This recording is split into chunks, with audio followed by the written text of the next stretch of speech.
¿En qué número es? Bien, vamos a iniciar nuestra clase de liderazgo número 11.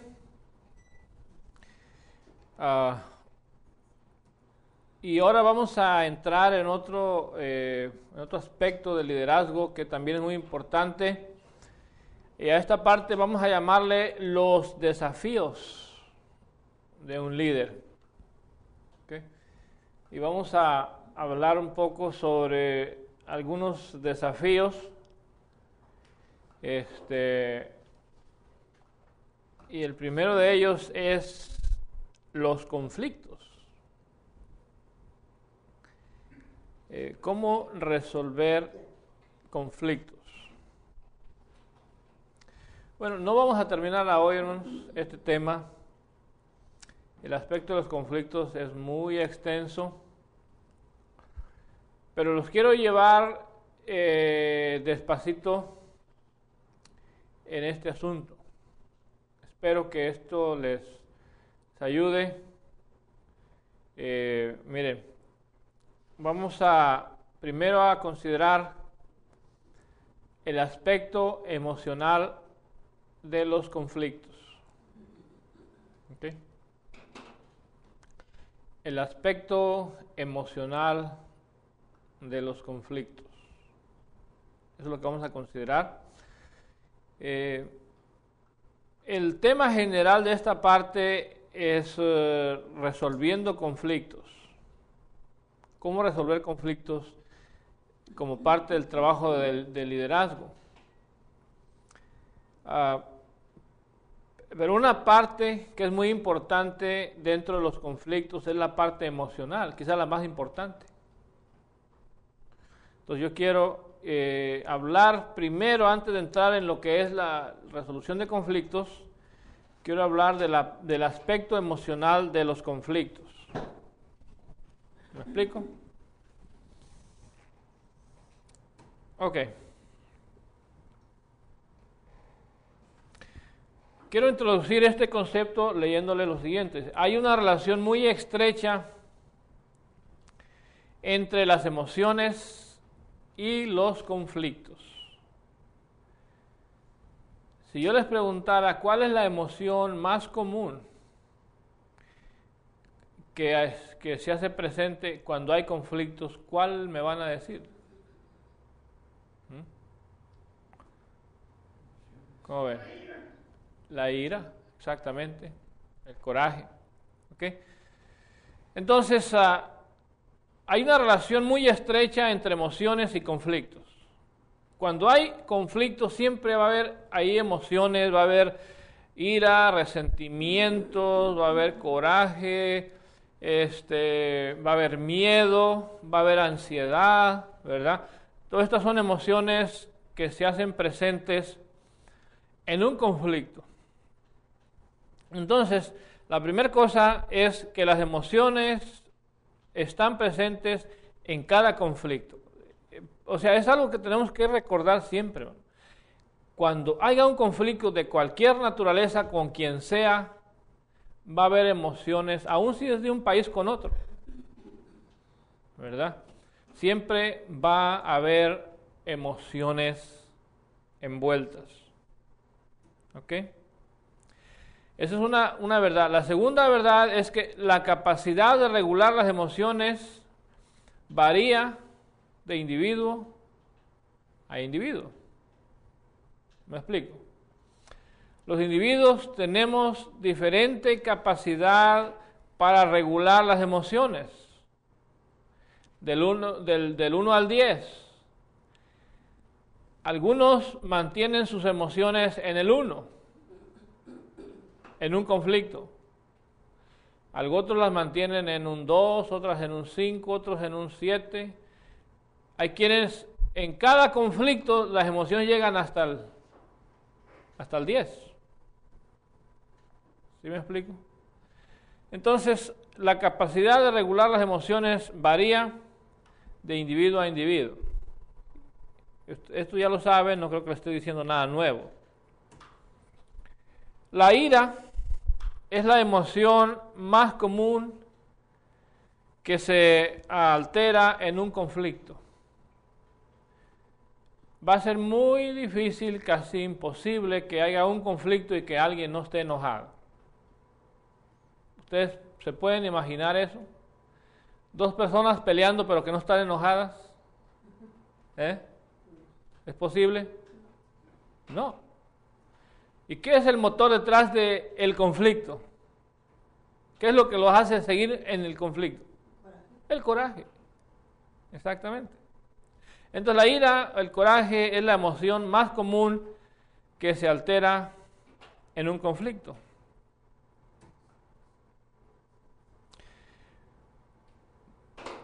Miren, pero también un conflicto perturba las emociones. Y las emociones perturbadas elevan el conflicto. ¿Me explico? Fíjense bien, un conflicto perturba las emociones. Y las emociones perturbadas, ¿qué hacen? Elevan el conflicto. Si van viendo el razonamiento detrás de esto, es un círculo vicioso. Un conflicto eleva las emociones negativas y las emociones negativas elevan el conflicto. Mire, yo hice una gráfica. Ahí está la interacción entre conflictos y emociones. Ahí está esta gráfica entre conflictos y emociones. Primero, el conflicto tiene un impacto sobre nuestras emociones. ¿Estamos de acuerdo? ¿Verdad? El conflicto tiene un impacto sobre nuestras emociones. Luego, las emociones tienen un impacto sobre el conflicto. Entonces, ¿qué sucede? Que ahora el conflicto vuelve a impactar, pero de una manera más fuerte, las emociones. ¿Ok? Y a su vez, las emociones vuelven a impactar el conflicto de tal manera que ahora lo hacen que se eleve. Por eso se habla de conflictos que han escalado. Por ejemplo, en el Medio Oriente se habla de que el conflicto ha estado escalando. ¿Por qué? Porque empezó con un misil y luego de allá para acá regresaron otro misil, luego un avión bombardero fue y destruyó la casa de un supuesto jefe y luego de allá para acá empezaron a lanzar misiles. ¿Qué hizo el conflicto? Fue escalando. ¿Nunca les ha pasado a ustedes que han estado en un conflicto que ha ido escalando? No, la hermana Gloria, ella dice que jamás ha ido en un conflicto. Hermano Andrés, usted tampoco, ¿verdad? Porque si la hermana no pelea, pues usted menos, ¿verdad? ¿Okay? O sea que el conflicto nunca ha escalado entre ustedes. Pero eso es como va sucediendo. A esto se le llama reactividad. ¿Okay? ¿Cómo se quita? La hermana quiere saber cómo se quita. Bueno, rompiendo la reactividad. La blanda respuesta aplaca la ira. Qué buen proverbio y todo. Aquí lo tengo yo entre mis notas. La blanda respuesta quita la ira. O sea, una respuesta inferior a la que vino de allá para acá desinfla o desactiva la bomba. ¿Ok? Pero quería que vieran esta interacción entre conflictos y emociones. Tal vez es primero la emoción, yo no sé. Tal vez la emoción ha creado un conflicto y luego el conflicto impacta la emoción y luego la emoción impacta el conflicto. Pero es un círculo vicioso. ¿Ok? La última cosa aquí en esta parte es las emociones de un individuo se perturban más fácilmente si sus necesidades básicas no están satisfechas. ¿Cómo ven? Voy a leerlo otra vez. Las emociones de un individuo se perturban más fácilmente si sus necesidades básicas no están satisfechas. ¿Ok? Por ejemplo, no sé si alguna vez le ha tocado que usted tiene mucha, pero mucha hambre. Y luego alguien le dice algo que no le gusta. ¿Cómo reacciona? Explota. ¿Por qué? Porque hay una necesidad que no está siendo satisfecha. ¿Me explico? Entonces, cuando una necesidad no está siendo satisfecha, el individuo puede reaccionar con ira más fácilmente. Es como el esposo que lo tiene en la dieta, la esposa, ¿verdad? Ya va por un mes y no sucede nada, ¿verdad? Entonces el Señor empieza, ¿cómo se lo imaginan? Después de un mes de que no ha habido acercamiento emocional con la mujer, ¿ah? ¿Cómo anda el Señor? Ni me toques, ¿verdad? Ni me mires. Anda bravo, anda enojado. ¿Por qué? Porque hay una necesidad básica en el hombre que no ha sido satisfecha. Tal vez en el trabajo se le olvida y no le afecte tanto, pero al menos en la casa yo le puedo asegurar que su necesidad no satisfecha lo hace ser más vulnerable a ser reactivo, a que sus emociones se perturben. Imagínese en la iglesia un individuo que quiere pertenecer a cierto grupo ahí en la iglesia o quiere hacer cierto trabajo y que no le han dado la oportunidad. ¿Cómo está? ¿Cómo se siente ese individuo?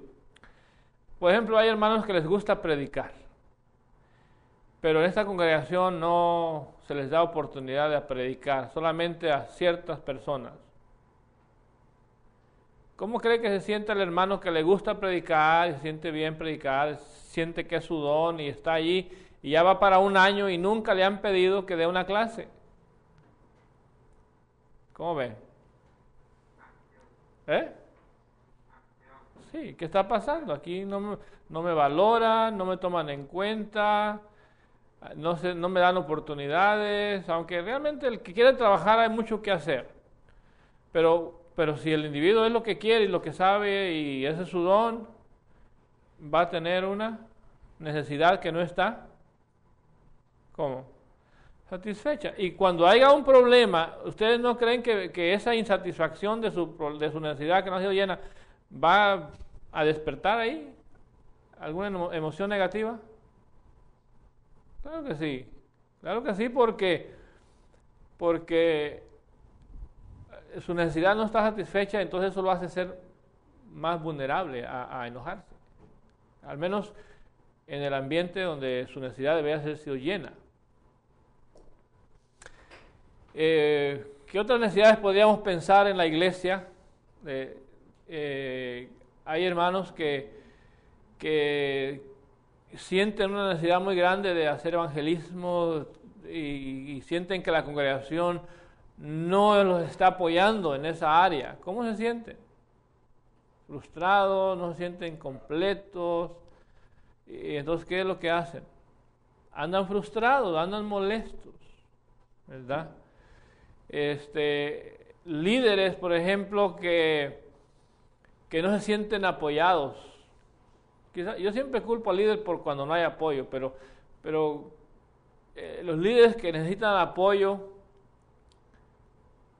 ¿cómo son, hermano? ¿Usted no ha visto un líder que regañando a la iglesia por no apoyarle? Los agarran y los chicotean. ¡Órale, pa! ¿Verdad que sí? Porque no hubo apoyo. ¿Por qué se ponen tan bravos? Porque una necesidad. Lo hacen algo personal, no es que era un proyecto de la iglesia, no es que era un proyecto de Dios. Lo sienten como si fuera su proyecto y como no apoyaron, me siento defraudado y ahí les va, pa. Órale. Golpean a la iglesia. ¿Por qué? Porque esa necesidad de sentirse apoyado no está llena. En cualquier sentido, económicamente, hay líderes que quisieran recibir más ayuda económica, ¿verdad? Yo conozco un caso, un predicador se acaba de ir de la congregación porque no le ayudaban económicamente como él quería. Y cada semana, yo nunca estuve ahí, pero me contaban los miembros, hermano, cada semana nos está latigando ahí. Cada semana la misma predicación, no importa de qué habla, pero termina hablando de la ofrenda y del apoyo al predicador, ¿verdad? Bueno, es una necesidad. Tal vez tiene problemas económicos en su casa, o tiene muchas deudas, yo no sé, ¿verdad? Pero el asunto es que él tiene una necesidad y debido a esa necesidad, que no está satisfecha, él está golpeando a los líderes. Entonces, y eso creó conflicto y terminó yéndose de la congregación. Entonces, aquí el concepto es que las emociones de un individuo se perturban más fácilmente si sus necesidades básicas no están satisfechas.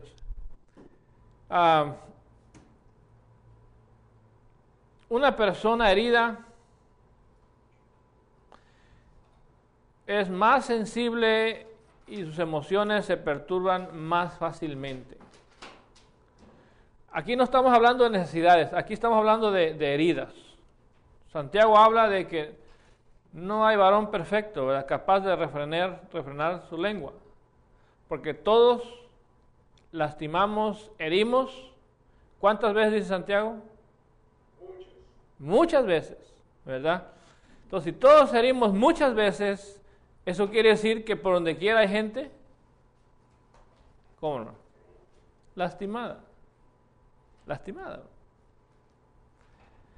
¿Y cómo reacciona una persona lastimada? Yo les puedo contar la historia de un gatito que por accidente yo le pasé encima con mi camioneta, pero no le pasé encima a todo su cuerpo, nada más las dos de la cintura para abajo. Se lo trituré.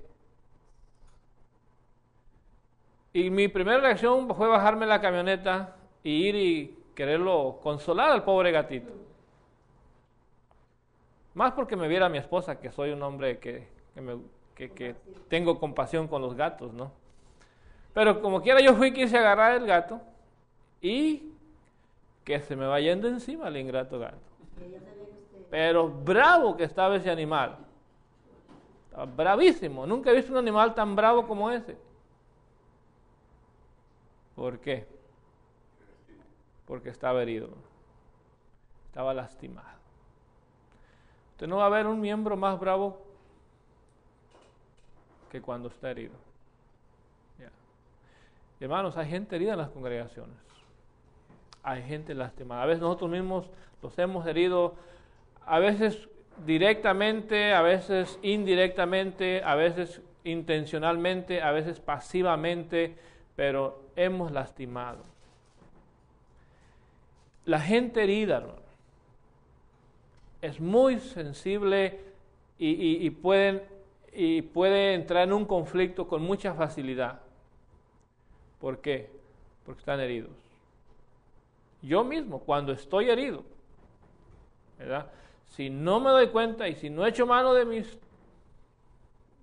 teorías que me deben de funcionar ahí, ¿verdad?, yo puedo perder el control fácilmente. Ya no soy yo, es mi dolor, me han lastimado, y a mí me han lastimado, aquí, fuera de aquí y en otros lados. Entonces, una persona lastimada es sensible. Todos los conflictos muchas veces se originan por no tener cuidado. Lastimamos y luego nos lastiman y no sanamos eso. Y no voy a hablar aquí de cómo sanar las heridas porque es un tema completamente diferente. Pero es importante que nosotros entendamos esto. Cuando una congregación, a veces hay congregaciones completas heridas, por anuncios que se dan, por cosas que hacen los líderes, a veces la mitad está herida. Entonces, esto es importante.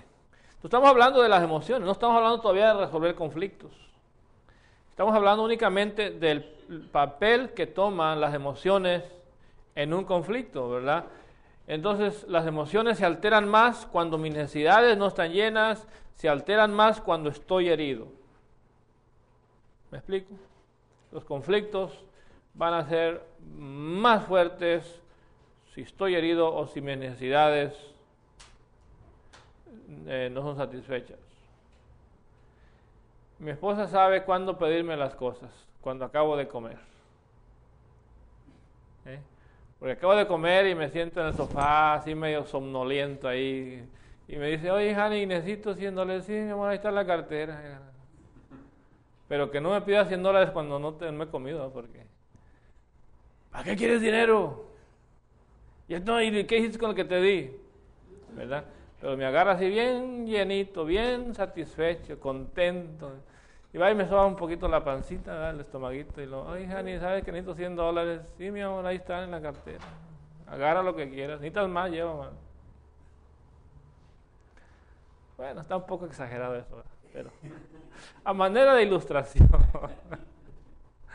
A manera de ilustración yo creo que sirve, ¿verdad? Un hombre satisfecho aguanta más los conflictos. ¿Ok? Una congregación satisfecha, contenta, resiste más las cosas que no le gustan. Tolera más al predicador. Pero una congregación herida, hermano, no tolera nada. Al primer signo de que no les gustó algo, vamos a correr a este hombre aquí. ¿Ya? O sea, esto es importante. Bueno, algunos aspectos importantes de esto es que las emociones alteradas impiden pensar con claridad. Las emociones alteradas impiden, esto hermanos ya lo sabemos, no sé, creo que siempre, ¿verdad? Esto no es nada nuevo. Una persona alterada no piensa igual. Es muy raro el hombre, tiene que ser un sociópata para hacer daño y no sentir, o hacer daño a sangre fría. La mayoría de crímenes suceden cuando el hombre está embrutecido por el coraje.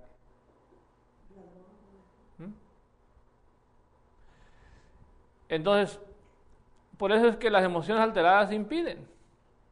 Por eso es tan importante mantener las emociones bajo control, reguladas. ¿Ok? Porque si salen de control, a mí me gusta ilustrar esto con el cerebro. Mire, nosotros tenemos en el cerebro varias partes. Según quien lo explique, hay varias explicaciones para el cerebro, yo les voy a dar la mía. Nosotros supuestamente pensamos con la parte de enfrente. El hombre, la parte del cerebro que razona está aquí enfrente. Es el frontal lobo, el lobo frontal. Es donde procesamos la información aquí enfrente. Bueno, las emociones están por acá en una parte que está entre los dos hemisferios, que es el hipocampus, una parte del cerebro, muy pegadita al hipotálamo, pero está un poquito más arriba del hipocampus. toda información tiene que pasar por ahí, y ahí es donde se mezcla con emociones, buenas y malas. Entonces, cuando las emociones que están acá y que se deberán de quedar ahí se escapan y viajan y invaden la parte racional, o sea que empezamos a estar semi-inconscientes de una emoción. Bueno, cuando ya invade el cerebro esa emoción, nuestra capacidad para razonar se reduce. ¿Por qué? Porque las emociones están invadiendo. Y yo lo ilustro con un zoológico. El hipocampo es el lugar donde están los animalitos. Pero allí hay de todo, allí hay conejitos, hay liebres, hay palomas, pero también hay serpientes, hay víboras, hay leones, tigres, hipopótamos, etcétera, etcétera. La parte racional es el estacionamiento, o es la parte donde las personas pueden caminar tranquilamente para ver los animales. ¿Me explico? Y no pasa nada mientras que los animales estén en su jaula. ¿Me explico? Pero si se llegara a soltar un tigre, ¿qué le pasaría? Ahí al área donde la gente camina. ¿Eh? Bueno, tal vez no se los coma a todos, pero se va a comer a uno, le va a morder un pedazo, pero va a crear un caos. ¿Podrá usted disfrutar de su paseo en el zoológico con un tigre suelto ahí? No. Bueno, exactamente sucede lo mismo. La parte que piensa se convierte en un caos cuando se suelta un tigre de acá atrás, de una emoción negativa. ¿Me explico? Por eso es tan importante tratar de mantener las emociones en su lugar, en donde deben estar, guardadas ahí en esa parte, porque cuando se escapan, sobre todo las negativas, si se escapa una buena no importa, no hace daño. Una paloma, un conejito, hasta jugaríamos con él. Pero una serpiente, un tigre, un león, es lo mismo. Entonces, por eso es importante que las emociones estén allá, donde deben estar, controladas, tranquilas. ¿Okay? Entonces ahí terminamos con la emoción alterada impide pensar con claridad. La persona emocionalmente alterada puede perder más fácilmente el control de sus acciones. No solamente pensamos menos, sino que nuestras acciones se salen de control. No sé si ha visto una persona alterada. Es difícil estar sentada. Una persona alterada, la primera acción es pararse. Cuando su alteración llegó a cierto punto, que ya no puede controlar, se levanta. Por eso los consejeros tenemos sofás muy confortables, para que la gente llegue ahí y no se pare, porque si se paran, olvídese, pierden el control. Y si usted quiere ayudar a alguna persona a resolver un conflicto, no le deje que se pare. Manténgalo sentadito, porque sentadito el coraje es más controlable. Es un tip, ahí se los paso al costo. Pero bueno, entonces, porque una vez que las emociones llegan a cierto punto, perdemos el control de nuestras acciones. Ya no pensamos, ya no razonamos, ya la parte animal, la parte... yo no creo que somos animales, somos creados a imagen de Dios, pero hay algo dentro de nosotros que esa parte rudimentaria del cerebro que es solamente para protegernos, para la sobrevivencia, toma control.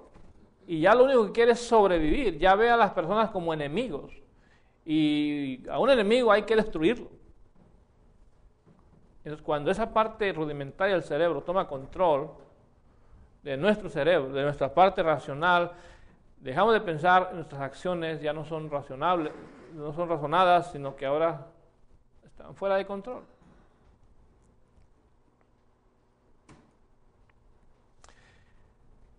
La persona alterada provoca emociones negativas. Es otra cosa. Que no solamente me afecta a mí, esto tiene impacto en los demás. Una persona alterada provoca a otros, ¿verdad?, que hagan lo mismo. Sobre todo si son personas que no tienen una definición clara emocionalmente, se van a alterar más fácilmente. Si llegara un loco ahí enojado a un grupo de personas que emocionalmente están bien definidos, tienen una personalidad emocional bien definida, tendría que controlarse. Pero si llega a un lugar donde están igual que él, va a ser el cerillo que encienda la mecha. ¿Y me explico? Entonces, pero es un riesgo que la persona alterada provoque emociones negativas en los demás.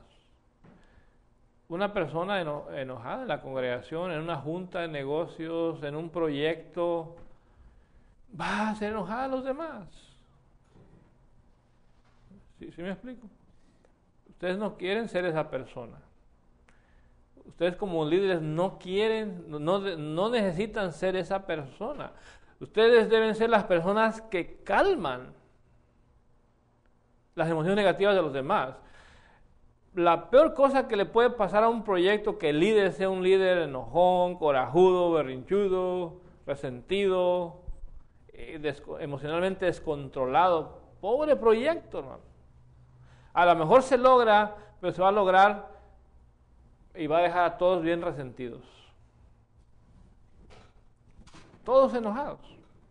A lo mejor hacen las cosas, pero de mala gana, mal hechas, porque al final, para que ya no se enoje tanto, pero no es lo ideal, hermano, no es lo ideal.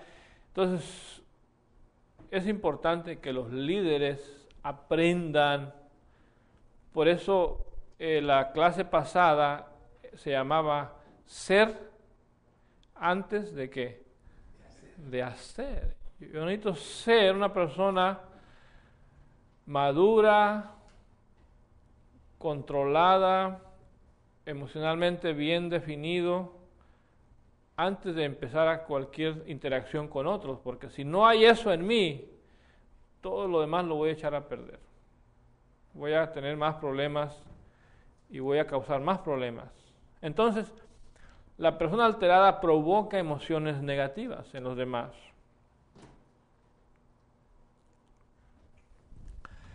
Y aquí es donde introduzco un concepto que es nuevo. Nuevo, relativamente nuevo, que se llama inteligencia emocional. Lean ustedes, busquen en internet inteligencia emocional. Se van a dar cuenta que es algo muy novedoso. O sea, que se ha descubierto que es... Antes se le daba mucho valor al intelecto. Y es que la persona, que el pensamiento, como dijo aquel personaje célebre de la telenovela Calimán, quien domina la mente, lo domina todo. Bueno, ya a hoy ya no se acepta esa premisa. No. Ahora el que domina sus emociones, lo domina todo. Si hicieran otra novela nueva con Calimán, tendría que cambiarle esa frase, porque ya no es el que domina la mente, ahora es el que domina las emociones. El que domina las emociones lo domina todo. Y eso no es nuevo, la Biblia ya lo dijo. La Biblia habla de dominio propio. Y es dominar tus propias emociones. Es más grande el que se domina a sí mismo que el que domina una ciudad. Lo dijo Salomón.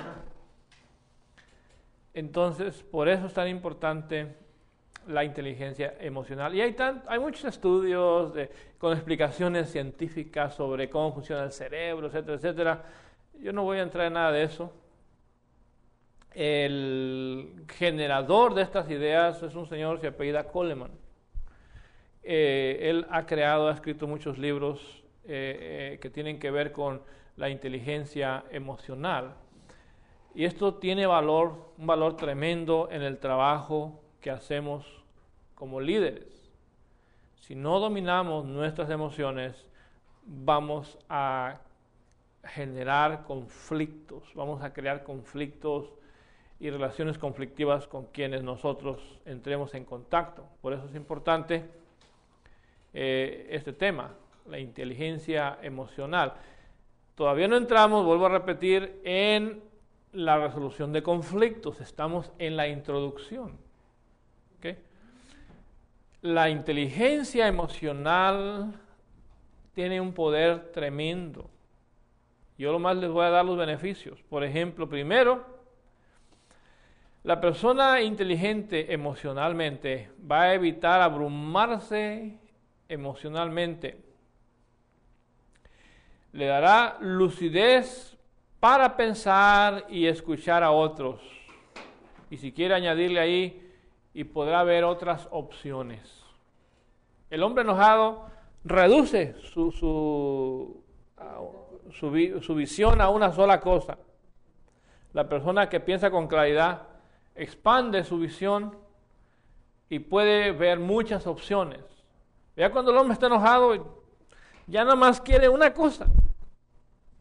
¿Verdad? Se obstina, se convierte en obstinado. Es que así tiene que ser y como que se clava en una idea. ¿Verdad? Pero el hombre que piensa con lucidez, que tiene esa inteligencia emocional, mire, o sea, es al revés. Las emociones saludables ayudan a la mente. ¿Me explico? Una persona que emocionalmente es saludable piensa mejor. Ahora, esto es como un jueguito aquí de quién, como el huevo y la gallina, ¿quién vino primero? Claro, la mente tiene influencia sobre las emociones, pero lo que hace la mente es controlar las emociones para que las emociones controladas le dejen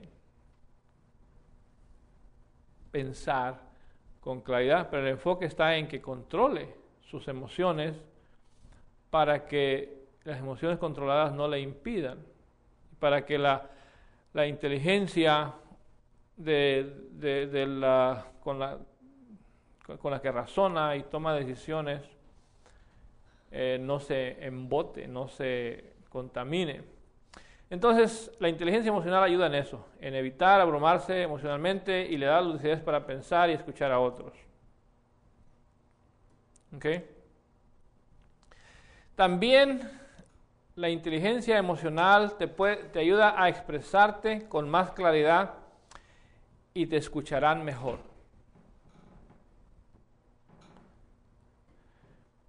Les voy a decir por qué. Nadie escucha a un hombre enojado. Al menos no lo escucha con la razón. ¿Con qué escuchan a un hombre enojado? Y yo apunto al corazón, aunque las emociones no están aquí en el corazón, están acá.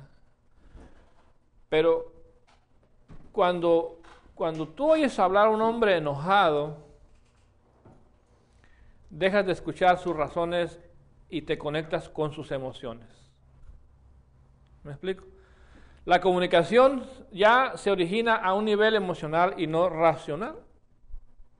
Y las palabras que salen o que se expresan ya llevan un alto contenido de emoción. Es como dejarle una descarga eléctrica.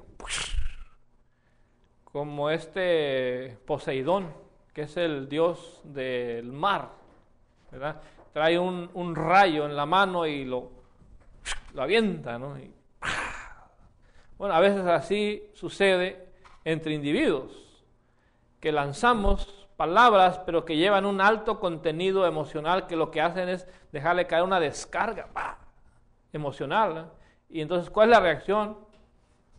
La reacción es una respuesta igual, emocional.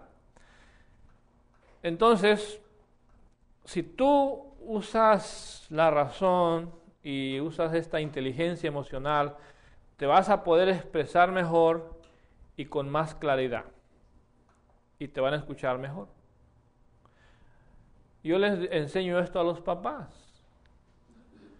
Les digo, dejen de gritarle a sus hijos. Es que no me entiende de otra manera. No, sí te entiende. Lo que pasa es que no te atreves a hablarle de otra manera. Y luego les digo lo que sucede en el cerebro. Cuando el hijo siente un grito o un insulto, levanta una barrera. Sus emociones se escapan. En ese momento se le sale el tigre y el león al niño. Cuando oye un grito, se le sale de acá el tigre y le invade la razón al niño. Se perturba emocionalmente y ya no escucha. Quizás hace lo que la mamá le está pidiendo, el papá, pero más por instinto, no como una acción razonada.